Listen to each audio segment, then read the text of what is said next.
Voilà, mes chers amis, comme vous savez, nous sommes avec Monsieur Pierre Henry, directeur général de France Terre d'Asile. Et comme vous savez, bien sûr, vous avez la parole. Vous êtes très, très nombreux de vouloir participer à notre débat comme d'habitude. Et pourquoi pas, surtout quand vient de commencer notre émission. Alors, Monsieur Pierre Henry, si vous permettez, puisque c'est notre politique depuis plus d'un quart de siècle, on fait participer nos auditeurs aussi dans notre débat. J'ai Bachir qui a des questions à vous poser. Eh bien, bonjour Bachir. Oui, bonjour, bonsoir, Monsieur Pierre Henry. Bonsoir. Bonsoir Abassi, bonsoir les auditeurs. Bonsoir. Oui, donc il y avait quelques questions, concernant par rapport à la France. Quel que soit le président, de toute façon, pensez-vous que maintenant, avec 5 ans, ce président pourra mener à bien, conduire ou avoir des résultats concrets par rapport au fait du fait qu'il y a la mondialisation, je crois qu'il y a des choses, personnellement, que je trouve c'est pas assez 5 ans, quoi. Qu'est-ce que vous en pensez, vous? Il est clair que le quinquennat modifie évidemment le rythme des réformes et d'une certaine manière celui ou celle qui sera élu à la présidence de la République aura 3 ans pour entamer. Combien ? Aura 3 ans pour entamer des réformes. Ce que je veux dire, c'est que les 2 dernières années quasiment du quinquennat seront consacrées évidemment au problème de la réélection. Et donc, c'est vrai que ça raccourcit énormément le rythme. Ça pose un problème d'équilibre entre les institutions. Après, tout dépend de la vision du monde et du projet que l'on a. Vous savez, en 3 ans, c'est long. Et à la fois, c'est très court. C'est long si on veut détruire un certain nombre d'acquis de notre société, si on veut détruire la protection sociale, si on veut installer le communautarisme, si on veut aller vers un libéralisme débridé, c'est bien suffisant. Par contre, si on veut conserver un certain niveau de protection sociale, réimplanter les services publics dans les campagnes, dans les banlieues, faire en sorte qu'on ait une société du vivre ensemble, eh bien, j'ai envie de dire 3 ans, du coup, c'est court. Voilà. Tout dépend du projet que l'on a. Alors là, moi, j'ai pas en tête tout ce qui est dit, j'ai pas fait d'analyse de tout ce qui a été dit par les différents candidats, mais pensez-vous que d'une manière générale, on a tendance à vouloir donner, expliquer aux gens, leur dire voilà ce que je vais faire, et que ces choses qu'ils proposent, ces propositions sont des propositions de l'immédiat, des choses qui n'ont pas de structure à long terme, je veux augmenter ceci, je veux réformer cela, des choses qui vont se faire dans l'immédiat, mais j'ai pas trop entendu de choses de structure à long terme. Vous avez raison. Pensez-vous qu'ils sont conscients que ce n'est pas possible, quoi? Non, je crois qu'il y a deux choses. Ce que nous disions au début d'émission, c'est que la forme de la campagne est une forme à l'américaine, avec un espèce de zapping permanent et avec des émissions de télé soi-disant participatives, où où vous avez 100 personnes sur un plateau de télévision et où chacun va aller poser sa petite question en 30 secondes et pour demander si les allocations de rentrée scolaire vont être versées, si le robinet de la salle de bain va être réparé, etc. Je caricature à peine. Et ça a fait des émissions de télévision très médiocres quant à une vision de moyen long terme. Et je pense que c'est un des problèmes de nos sociétés, c'est que en réalité, on le voit bien à travers un certain nombre de crises, on réagit toujours sur l'urgence, dans l'urgence. Oui, voilà, c'est ça que... Et qu'il n'y a aucune programmation. Mais encore une fois, il y a des gros débats et des gros enjeux dans cette campagne. Quel avenir pour le service public? Quel avenir pour les retraites?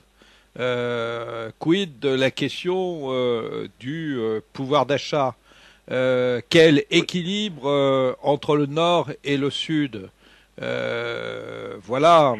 Oui, tout ça, ce sont des éléments à long terme, ce sont des projets à long terme, et il y a une peur justement, par rapport à l'enjeu présidentiel, peut-être de dire ça ce sera pas fait tout de suite, donc ils peuvent pas le promettre, quoi, parce qu'au bout de 5 ans c'est pas des trucs qui se font en 5 ans, quoi, les grosses réformes, il y a des orientations. On a tout de même le droit de savoir quelles sont les orientations que les différents candidats nous proposent, et je pense que dans cette campagne les véritables projets ne sont pas. Les vrais projets ne sont pas posés. Je pense qu'il y a un projet en réalité libéral, communautariste et atlantiste, qui est celui de M. Sarkozy et qui pour l'instant est relativement masqué, parce que chacune des sorties de M. Sarkozy est soigneusement, et chacun des discours est soigneusement bordé par une référence républicaine. Mais moi qui ai bien étudié un certain nombre de ces textes, je peux vous dire que le projet, oui, c'est un projet vraiment libéral, où le marché régule le tout, où on est sur une séparation des populations, sur des bases communautaire, et où enfin on est sur un alignement total sur la politique des États-Unis. Bon, ce débat-là, je peux me tromper, mais en tout cas j'aimerais bien qu'on l'ait. Et ce débat-là, il est absolument pas posé. Et je remarque, et je le regrette, que la question de l'emploi, enfin franchement, on vient de voir il y a 2 jours annoncer une baisse des statistiques du chômage. Bien, franchement... Oui, c'est le pourcentage qui a baissé, mais pas l'augmentation des chômeurs, parce qu'il y a une démographie, par rapport à l'augmentation de la démographie. Oui. Donc c'est sûr que le pourcentage peut baisser, mais le nombre de chômeurs lui-même, il est en augmentation. C'est à partir de là, en réalité, qu'est parti le réseau RESF, Réseau Éducation Sans Frontières. C'est à partir, il y a un peu plus d'1 an, quand la police a commencé à interroger les directeurs d'école pour leur demander qui était dans leur classe. Enfin, franchement, c'est quelque chose de jamais vu, et qui évidemment va provoquer énormément d'émotions, parce que il s'agit, on fait pas de différence, et fort heureusement, entre la petite tête blonde et celui qui a les cheveux éventuellement un peu plus noirs. Donc aujourd'hui, nous sommes dans une politique du chiffre qui accentue la division de l'opinion publique sur la question de la migration. Or, je dis moi que le débat autour de ce thème, évidemment, une fois de plus, n'a pas eu lieu. Ou quand il a lieu, il est tronqué, il est truqué. Il faut tout de même savoir qu'en France, d'une part, nous sommes le pays qui, au fil des générations, s'est constitué le plus avec un apport d'étrangers. Enfin, 25% des Français aujourd'hui ont un grand-parent, au moins un grand-parent étranger. Et puis d'autre part, nous sommes le pays qui, en 2006-2007, a le solde migratoire le plus faible d'Europe. 3 pour 1000. 3 pour 1000. Alors que, par exemple, en Espagne, on est à 15 pour 1000, en Angleterre, on est à 10 pour 1000, en Allemagne, on est à 5 pour 1000. On s'acharne, je vais vous donner un exemple, on s'acharne sur le regroupement familial. Bien. Le regroupement familial qui serait à la base de tous les dangers menaçant l'identité nationale de notre pays. Enfin, savez-vous combien de personnes a concerné le regroupement familial en 2006? Non, combien? Eh bien, un peu moins de 20 000. Un peu moins de 20 000 personnes. 20 000 personnes sont entrées en France au titre du regroupement familial. Alors, pour les auditeurs, je rappelle ce qu'est le regroupement familial. Il s'agit d'étrangers qui sont en situation régulière sur le sol français et qui font venir leur famille qui est restée à l'étranger. Bien, 20 000 personnes ont bénéficié de cette procédure en 2006. Autrement dit, c'est 0,03% de la population française. Ce n'est strictement rien. Et pourtant, le regroupement familial est la cible de toutes les attaques pour remettre en cause les politiques migratoires quelque peu libérales qui auraient pu exister sur le domaine. Aujourd'hui, et avec les lois de 2003 et de 2006, il faut d'abord attendre 18 mois pour pouvoir introduire sa demande de regroupement familial, puis ensuite il faut attendre aux environs de 2 ans, il y a des conditions de ressources, il y a des conditions de logement qui sont extraordinairement difficiles à remplir, ce qui veut dire qu'en réalité, quand on est un étranger pauvre, le droit de vivre en famille est totalement nié. Donc, je reviens à votre question sur les arrestations du grand-père chinois. Le problème, aujourd'hui, il est clairement posé, il sera clairement posé au prochain ou à la prochaine présidente de la République. Il y a 200 à 300 000 personnes qui sont en situation irrégulière sur le territoire français. La politique publique, qui est celle de l'expulsion, ne peut pas régler le problème des 200 à 300 000 personnes qui sont en situation irrégulière sur le sol français. On ne peut pas imaginer que demain, on va mettre 300 000 personnes dans des bateaux, dans des avions, dans des trains pour les expulser de France. Alors, si on ne peut pas les expulser, à partir de ce moment-là, il faut promouvoir une politique de régularisation. Il faut promouvoir une politique de régularisation, évidemment, sur des critères objectifs. Critères objectifs, ça peut être, par exemple, vous êtes parent d'enfants scolarisés et vous êtes arrivé avant, je ne sais pas, le 1er janvier 2007. Un autre critère objectif, c'est vous avez une promesse d'embauche. Parce que, franchement, ce système, il entretient aujourd'hui le travail au noir, le travail parallèle et l'exploitation. Un autre critère, ça peut être d'avoir des attaches personnelles avec la France. Un autre critère encore, ça peut être que, bien que débouté de votre demande, par exemple d'asile, vous ne pouvez pas être envoyé dans votre pays parce que tout simplement il y a la guerre dans ce pays et que vous y risqueriez votre vie. Donc il faut régulariser. Donc je crois qu'il y a véritablement une surenchère sur l'affaire de l'immigration et autour de ces questions, une confusion savamment entretenue, là encore, dans un seul objectif, qui est celui de la conquête de l'électorat de l'extrême droite. Ça ne s'explique pas autrement, parce que sinon, ça ne correspond pas à une réalité. La question des migrations est une question qui va travailler toutes les sociétés européennes dans les 50 prochaines années. Il y a dans le monde un déséquilibre démographique qui est patent. Enfin, je vous rappelle, 1960, il y avait 3 milliards d'individus. 2006, il y en a 6 milliards. 2050, il y en a 9 milliards. La population de l'Afrique va doubler dans les 45 prochaines années. La population de l'Europe va, elle, stagner. Et le patrimoine, les ressources économiques sont distribuées de manière extrêmement inégalitaire. Donc, à partir de ce moment-là, il faut évidemment inventer une politique migratoire qui soit, je dirais, d'intérêt partagé, qui soit gagnante-gagnante entre les pays d'origine, les migrants et les pays d'accueil. Ça ne veut pas dire qu'il ne faut pas avoir une politique qui disent qui peut entrer et comment on entre. Ça, c'est l'histoire de toutes les cités. Toutes les cités se sont toujours constituées de cette manière. Elles ont toujours défini des règles de sécurité vis-à-vis des étrangers, vis-à-vis de ceux qui sont citoyens, de ceux qui ne le sont pas. Tout le problème est de le faire avec dignité, avec mesure et dans une volonté d'apaisement et non pas d'affrontement.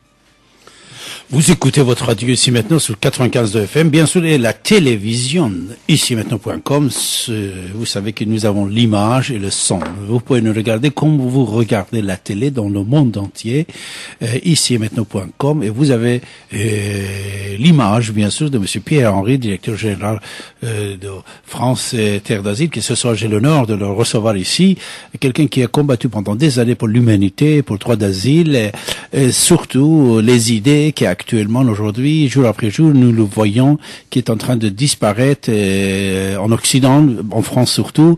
Pourquoi? Puisque à cause de tout ce que monsieur Pierre-Henry vient de nous dire. Mais il y en a des choses qu'il ne faut pas oublier, c'est le conflit mondial.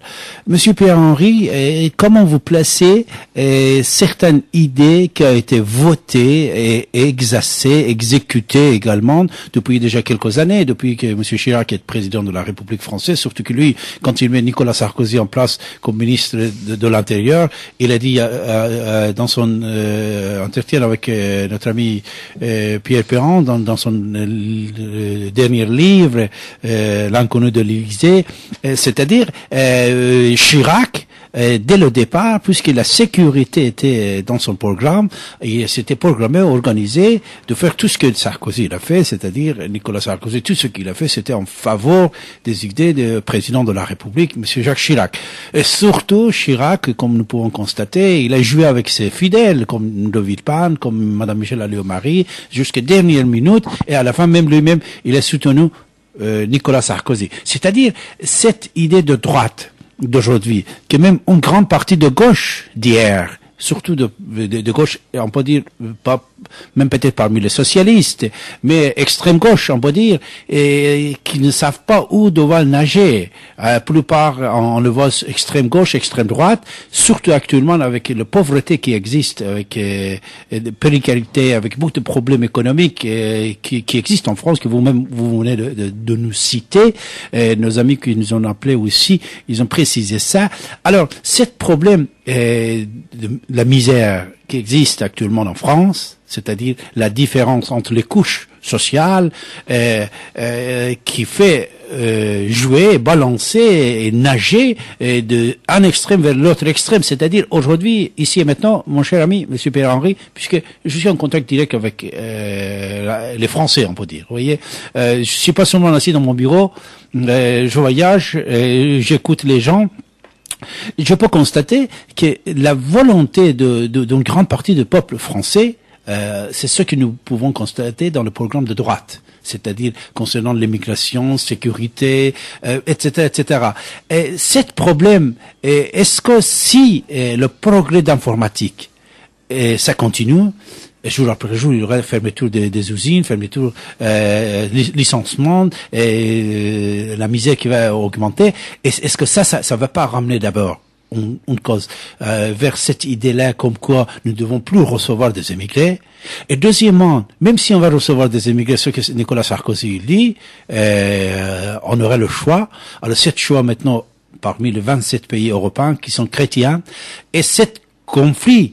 Moi, je l'ai nommé parmi beaucoup de choses que David Abbassi a inventé, l'histoire de l'islam politique et tout ça. Actuellement, aujourd'hui, on peut dire, c'est conflit de l'islam politique en face de civilisation laïque judéo-chrétienne.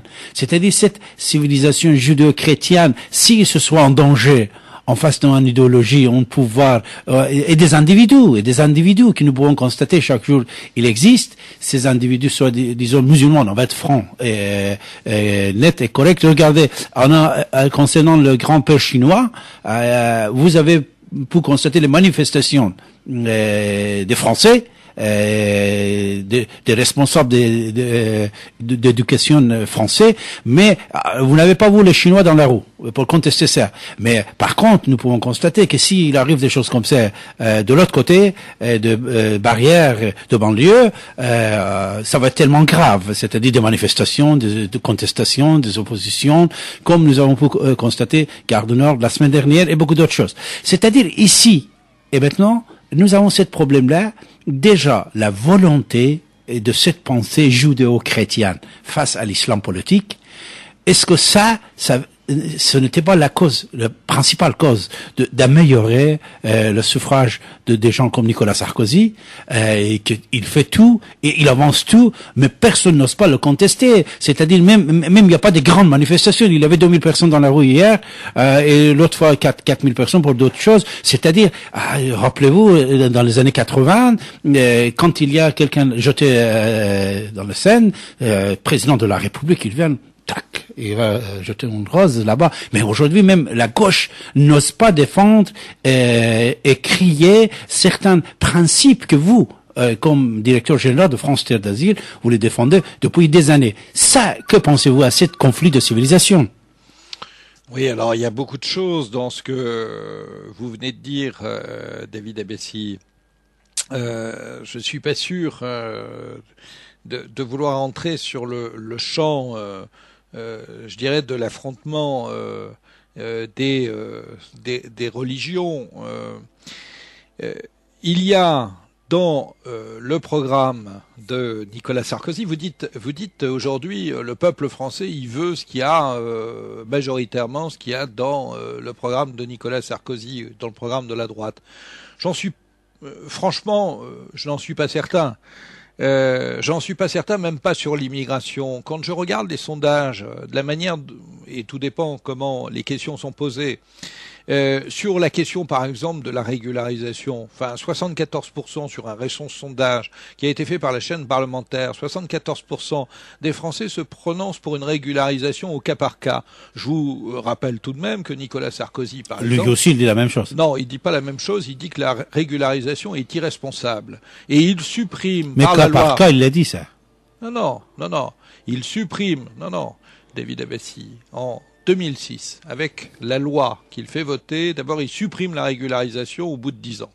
Deuxième élément, et vous pouvez reprendre un certain nombre de ses déclarations, il dit la régularisation massive est irresponsable. Et en réalité, il dit je laisse au préfet le soin de prendre les dossiers cas par cas. Oui, mais il y a beaucoup de subtilité dans la présentation de cette affaire. À la fois, il supprime la régularisation, à la fois, il dit c'est les préfets qui pourront le faire au cas par cas, c'est-à-dire dans l'arbitraire le plus total, sans aucun critère. Bon, très bien.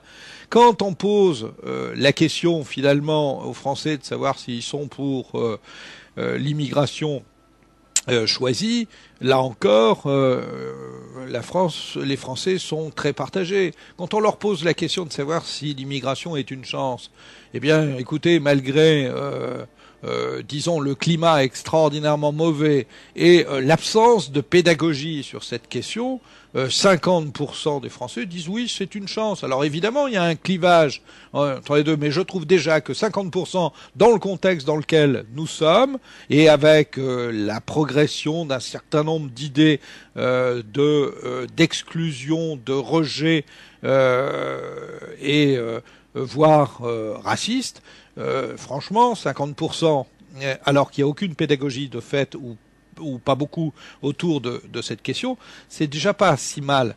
Après, je ne suis pas sûr que les Français, si vous leur posez la question, soient véritablement pour la disparition des services publics, comment dans les zones rurales. Je ne suis pas sûr qu'ils soient pour la concurrence de tous avec tous. Je ne suis pas sûr qu'ils soient pour l'alignement sur les États-Unis en matière de politique étrangère. Je ne suis pas sûr qu'ils auraient été très ravis d'envoyer des troupes aux côtés des États-Unis en Irak.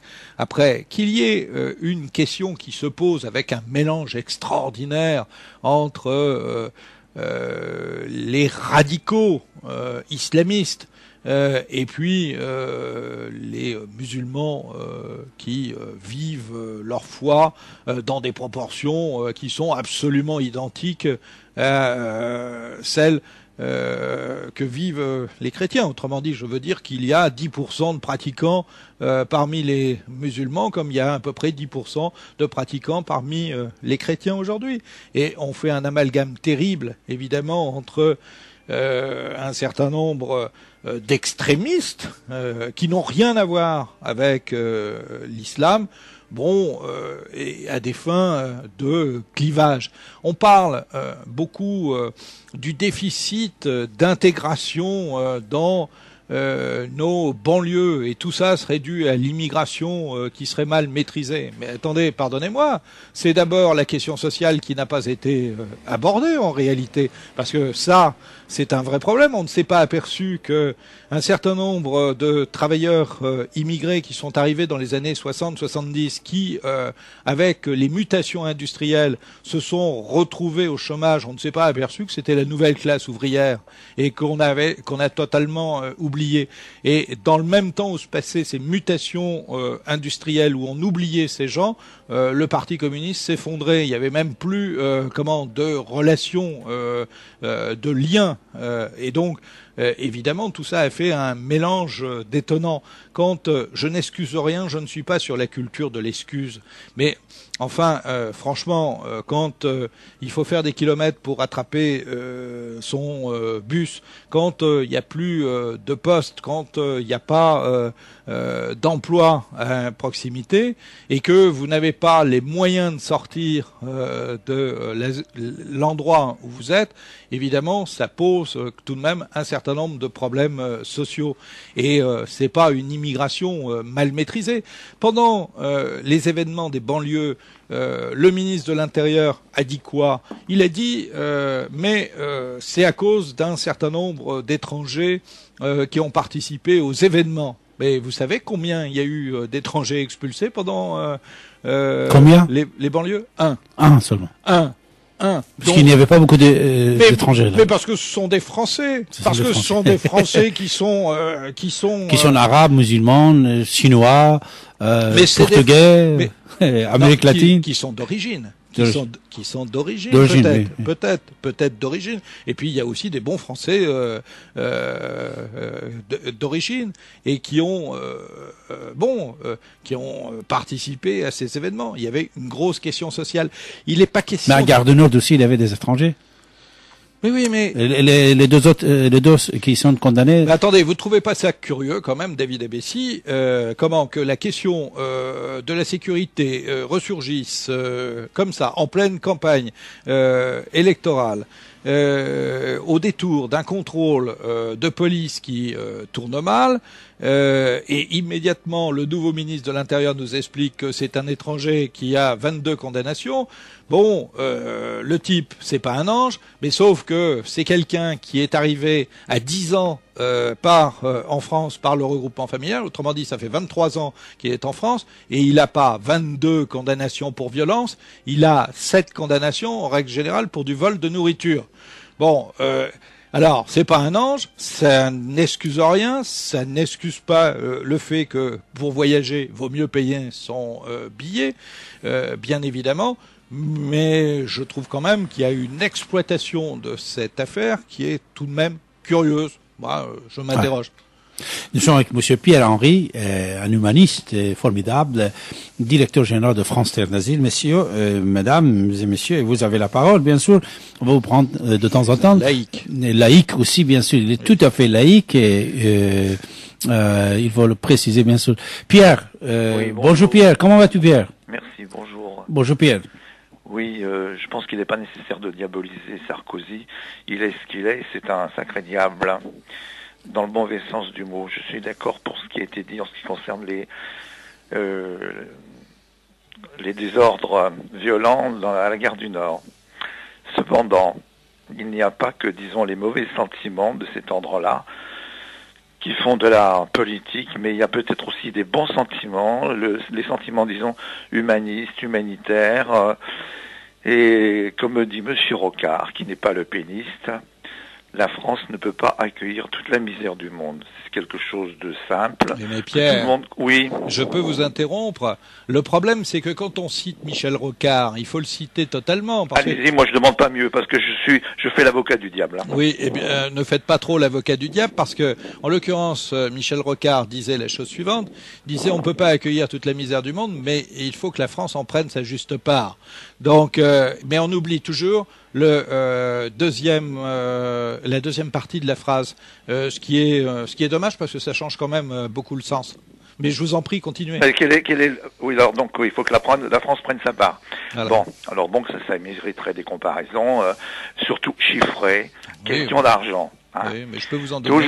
Toujours, n'est-ce pas, puisqu'on manque d'argent pour soutenir les entreprises, on dégraisse, comment dire, les cotisations sociales, on les réduit, donc ça réduit évidemment les retraites, ça augmente le trou de la sécurité sociale, ça ne peut qu'augmenter d'ailleurs la dette, n'est-ce pas? Cette fameuse dette qui doit être, comment dire, réduite. Les mesures que prennent les différents représentants, candidats du moins à la présidence, je pense surtout à M. Sarko, elles ne peuvent qu'augmenter quand on réduit, augmenter les dettes, quand on réduit aussi les dépenses de sécurité sociale, de cotisation pour la retraite, etc. Mais je veux poser une question précise. La CMU, je ne sais pas quand est-ce qu'elle a été instaurée. Je voudrais quand même poser plusieurs questions à ce sujet-là. Sous quelles conditions elle est accordée? Quelles dépenses couvre-t-elle? Combien de temps? Voilà. Je repose le combiné et je remercie d'avance. Alors, je remercie Pierre de sa question. C'est une question très technique. C'est une question très technique parce qu'il y a une différence à faire entre l'aide médicale d'État, qui s'appelle l'AME, et la couverture maladie universelle, la CMU. Alors, évidemment, derrière cette question, je perçois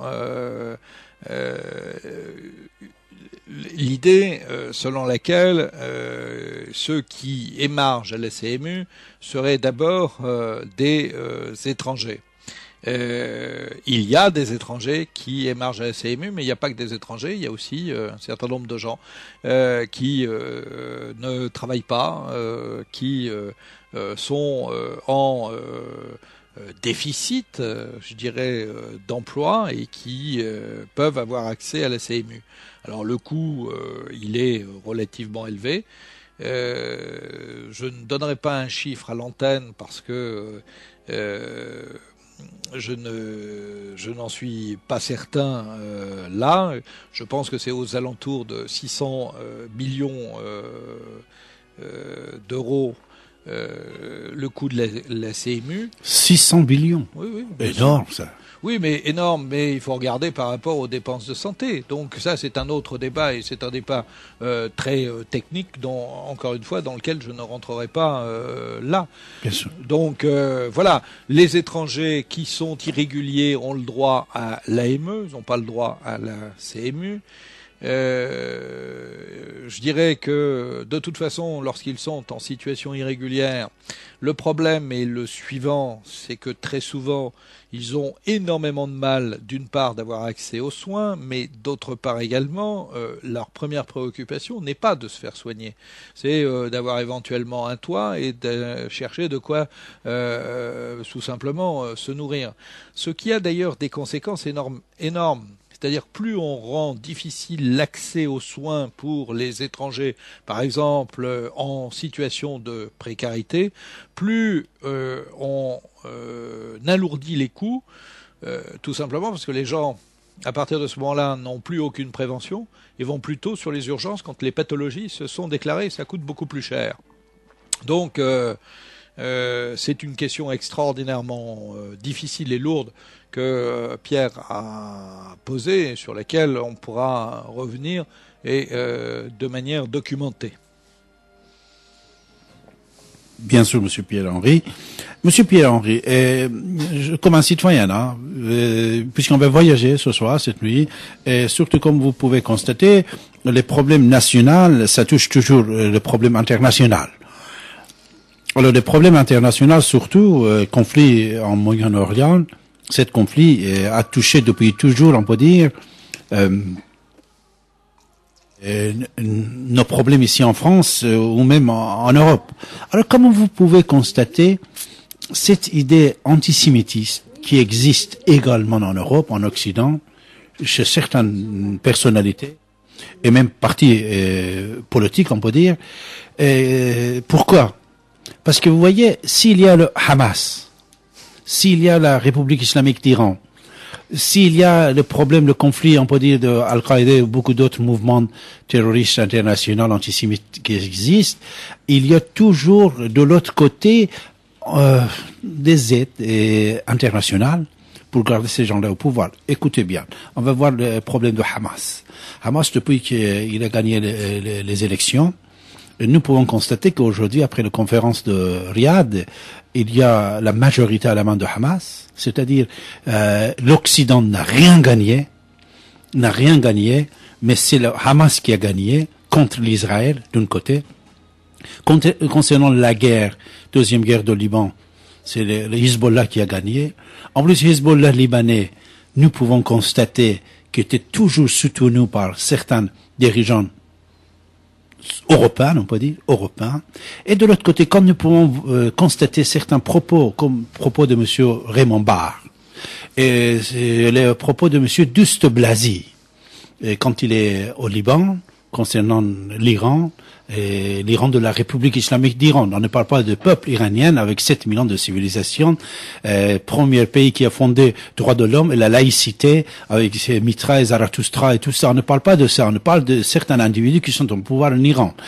Et surtout quand nous pouvons constater les propos du président de la République française, le moment qu'il dit quelque chose, et tout de suite il va appeler les journalistes pour retirer ses propos, comme quoi si l'Iran il est de dos de bombes atomiques, c'est pas grave, puisque dès qu'il va commencer à les lancer, l'Israël va l'écraser, il va écraser le terrain. C'est-à-dire tout ça, bien sûr, il va retirer ça. Il va convoquer les journalistes. Mais Monsieur Pierre-Henri, nous vivons, écoutez, dans le 21e siècle, soi-disant, mais des milliers d'années que l'homme existe. Alors, cet problème d'antisémitisme qui est arrivé aujourd'hui même pour garder certains pouvoirs. N'oubliez pas, quand le fils il a gagné en Algérie, on n'a pas donné le pouvoir à ces gens-là. On les a mis même en prison.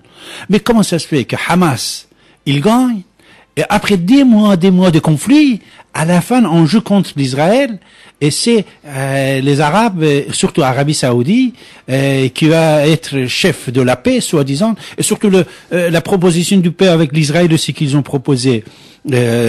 C'est encore un piège pour l'Israël. Pourquoi? Puisque d'abord, ils demandent retour de tous les réfugiés. C'est ce qui est impossible.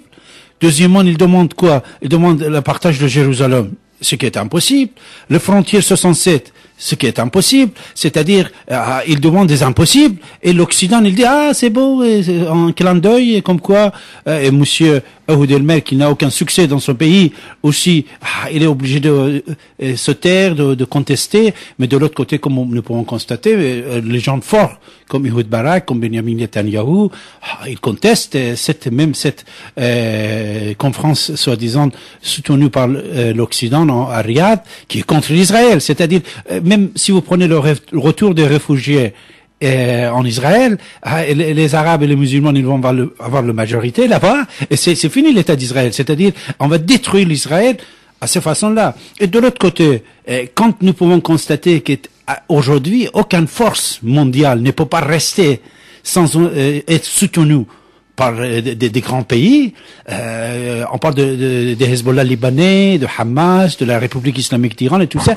C'est-à-dire, pour compléter nos propos concernant ce qu'on a dit sur la France et l'idée de peuple, une grande partie, on peut dire, de peuple français qui ne sont pas, qui ne pensent pas comme dans les années 60-70, ils sont plutôt de droite, sur l'immigration, beaucoup d'autres choses. Et cette politique internationale aussi, il joue dedans. Mais avant de répondre à ma question, mon cher ami, monsieur Pierre-Henri, si vous permettez, on va prendre un autre auditeur, puisqu'ils sont très très nombreux de nous appeler, de pouvoir dialoguer avec vous. Et moi, comme vous savez, depuis 25 ans, d'abord, je donne la parole à nos amis, à nos auditeurs, plutôt que moi. Et nous avons Jean-Marc avec nous. Jean-Marc, bonjour. Bonjour, mon cher David. Bonjour. Bonjour, monsieur Pierre-Henri. Vous êtes donc le président de France Terre d'Asile. Directeur général de France Terre d'Asile. Ah, d'accord. Bon, écoutez, je vous remercie d'avoir cité entièrement la phrase de Michel Rocard. La France ne peut pas accueillir toute la misère du monde, mais il faut que la France prenne sa part de la misère du monde. Monsieur Maria, qu'est-ce que ça veut dire islamophobe? Est-ce que tu sais qu'est-ce que ça veut dire islamophobe? Maria. Allô? Allô? Maria. Allô? C'est qui, c'est Hamid? Oui, c'est Hamid. Attendez, monsieur. Moi, je voulais... Christophe, est-ce que tu sais qu'est-ce que ça veut dire, islamophobe? Non, mais j'aimerais bien le savoir. Alors, islamophobe, monsieur Pierre-Henri, vous savez, pour la plupart des gens, quand ils utilisent ce mot-là, ils savent pas qu'est-ce que ça veut dire.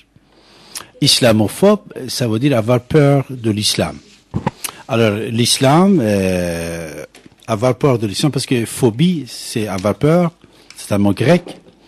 Et la France, après qu'il a acquitté Charlie Hebdo, après qu'il a expulsé plusieurs imams de la France, après qu'il a interdit le voile, etc., etc., en France, le seul pays laïque en Europe, islamophobie, ça veut dire avoir peur de l'islam, et si les peuples français ils ont peur de l'islam, ils ont raison.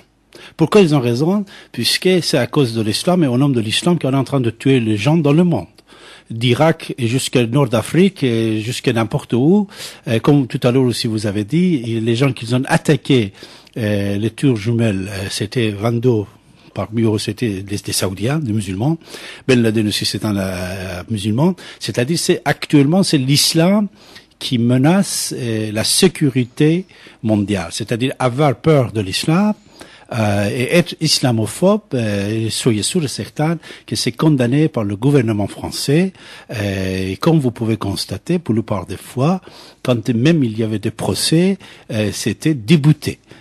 Charlie Hebdo, concernant le caricature fondateur de l'islam, qui était tellement grave que pour la plupart des hommes politiques, ils ont condamné la publication de ces caricatures, mais l'État laïque français, il a acquitté Charlie Hebdo, il a acquitté plusieurs d'autres procès concernant l'islam politique. L'islam politique, c'est un danger mondial. Il a détruit plusieurs civilisations depuis 14 siècles à ce jour. Cette civilisation judéo-chrétienne d'aujourd'hui aussi, elle est menacée. Alors, avoir peur de l'islam, ce n'est pas un crime. Mais monsieur Pierre-Henri, ça, ce n'est pas grave. Depuis 14 siècles, nous sommes en face de ce problème, malheureusement. Comme vous venez de dire, on ne va pas entrer dans ce domaine, mais depuis 14 siècles, même les gens, sur cette antenne, on a fait plusieurs fois cet essai. Les gens ne savaient pas, même pas qu'est-ce que ça veut dire islamophobie. Même pas, ils ne connaissent pas l'islam. C'est-à-dire l'islam, dès le départ à ce jour, l'islam politique, c'était un mouvement politique, un parti politique, qui a fait ramener des guerres, ta. Et surtout en France, la France n'est pas Grande-Bretagne, la France n'est pas l'Allemagne, la France, c'est le seul pays laïque de l'Europe, et la liberté, égalité, fraternité existe, et comme il existait depuis des siècles. Et monsieur Pierre-Henri, pour rajouter d'autres choses pour Maria, ceux qui ne le savent pas, même peut-être vous ne savez pas, vous allez apprendre ce soir, Maria, je vais vous dire, vous savez que prophète de l'islam, dans le monde entier, on le nomme monsieur Mohammed. Mais seulement c'est en France qu'on dit Mahomet. Mahomet, c'est le contraire de Mohammed. Ça veut dire quelqu'un qui n'est pas loué. C'est-à-dire quelqu'un qui n'est pas bien, Mahomet. La France, si vous faites des articles mettez le nom de Mohammed avec M-O, aucun journal ne va pas vous publier. Mais par contre, Mahomet, on le dit tous les jours. Pourquoi? C'est la fruit de la laïcité, de la renaissance du pays de Voltaire. Et allez-y, s'il vous plaît, lisez les pièces de Voltaire qu'il a écrites sur l'islam et sur Mahomet. Alors, quelques intégristes, toujours nous avions depuis 20 ans, j'ai tous ces gens-là, ben, au lieu de venir lancer vos insultes, ça serait mieux de négocier, discuter, débattre sur les guerres qu'on est en train de subir aujourd'hui dans le monde entier au nom de l'islam qui va conquérir le monde. Monsieur Pierre-Henri, on va pas vous prendre encore quelques minutes pour résumer un peu notre débat. Je ne sais pas si vous voulez répondre à certaines, surtout Christophe, ce qu'il parlait concernant la pauvreté. Christophe, est-ce que tu as d'autres questions? Moi, je crois que c'est la meilleure question qu'on puisse poser par rapport à cette hominité qui devient même par moments reptilité au niveau de je veux dire, de tout ce qui va pas sur Terre, que ce soit la pollution, les gamins qui meurent de faim, de soif, les guerres, etc. La mésentente entre deux peuples ou deux êtres soi-disant humains, qui sont pour l'instant apparemment beaucoup plus hominiens, voire même reptiliens, que ce soit dans un couple ou entre deux États. C'est peut-être tout simplement que la dureté de la vie avec la mort et les religions qui ont été inventées pour pallier à la triste réalité qu'est l'idée de la mort, qui fait souffrir autant psychologiquement que physiquement. Et donc la première question se pose, que les gens s'insèrent vis-à-vis du problème de la souffrance, ne serait-ce qu'au niveau des petits qui sont sans défense, à savoir les animaux, les enfants, ça serait d'abord de savoir si Dieu a réellement existé ou jamais existé. Alors l'existence de Dieu peut-être. Monsieur Pierre-Henri, vous voulez donner un mot à notre ami? Est-ce que le Dieu il existe ou non? Non. Ça ne pose pas un grand problème, Christophe. C'est ça le problème fondamental, c'est que les religions sont toutes plus illégitimes les unes que les autres si Dieu a jamais existé. Et quand même, l'évolutionnisme, ça repose pas complètement sur rien. Et je crois qu'au jour d'aujourd'hui, si Dieu a réellement jamais existé, on peut plus, du moins au jour d'aujourd'hui, pas en avoir les preuves. Non seulement avoir la puce à l'oreille du temps de Darwin, moi je dirais plutôt qu'il y a un avant et un après Darwin, et au jour d'aujourd'hui, 150 ans après, si réellement Dieu a jamais existé, il est impossible de pas en avoir les preuves. Et moi je crois que les preuves, hélas, vont dans le sens de l'inexistence de Dieu. Donc si les gens veulent pas faire face à la réalité telle qu'elle est, avec cette triste réalité qu'est l'idée de la mort, c'est pas comme ça qu'on peut essayer de vivre mieux sur Terre, parce que c'est pas en fuyant une triste réalité qu'on va pouvoir la résoudre d'autant plus efficacement. Je sais que c'est pas évident de faire face à la mort sans aucune passion, en étant que dans la raison pour créer un paradis sur Terre, mais c'est ça le fond du problème. Alors, Monsieur Pierre-Henri, Maria aussi, il vient de quitter parce que de temps en temps, les amis comme ça, ils viennent, ils parlent, après ils s'en vont, sans rester sur l'antenne pour écouter, pour répondre à d'autres questions. Puisqu'on a 2h moins 10, Monsieur Pierre-Henri, je vais vous laisser quelques minutes de parler de France Terre d'Asile avant de nous quitter, parce que je vois que vous êtes en train de prendre votre veste, hein. Merci beaucoup d'abord, avant tout, je veux vous remercier. Et c'est important, vous avez resté 3 heures avec nous. Oui, mais merci David de votre invitation et je viendrai toujours avec plaisir sur votre radio. Parler de France Terre d'Asile à 2h moins 10 du matin, je dirais simplement que c'est une cause qui est toujours actuelle, qui hélas est de plus en plus difficile à assumer aujourd'hui en France et en Europe, parce que tout simplement ce droit qui est totalement codifié, je rappelle qu'il fait l'objet d'une convention internationale, est contourné par tous les moyens par les États. Et c'est une cause qui, je crois, devrait inciter beaucoup d'entre nous à s'engager, parce que en réalité, les gens que nous accueillons, c'est des gens qui ont perdu l'essentiel, c'est-à-dire qui ne peuvent même plus avoir la sécurité d'un État, puisque leur État d'origine n'est pas en mesure de leur offrir. Donc voilà, France Terre d'Asile, c'est une grande cause. Et à 2h moins 10 du matin, elle mérite de recevoir quelques repos par l'intermédiaire de son directeur général. Je crois que c'est aussi important de pouvoir se reconstituer. Allez, merci David. Et, merci Monsieur Pierre-Henri. Et bonne soirée, parce que je sais qu'elle n'est pas terminée. Bien sûr, ça, on va continuer. Et merci à vos auditeurs. C'est moi que je vous remercie, Monsieur Pierre-Henri. Restez avec nous, mes chers amis. On va continuer notre émission ensemble. Après qu'on va dire au revoir, Monsieur Pierre-Henri.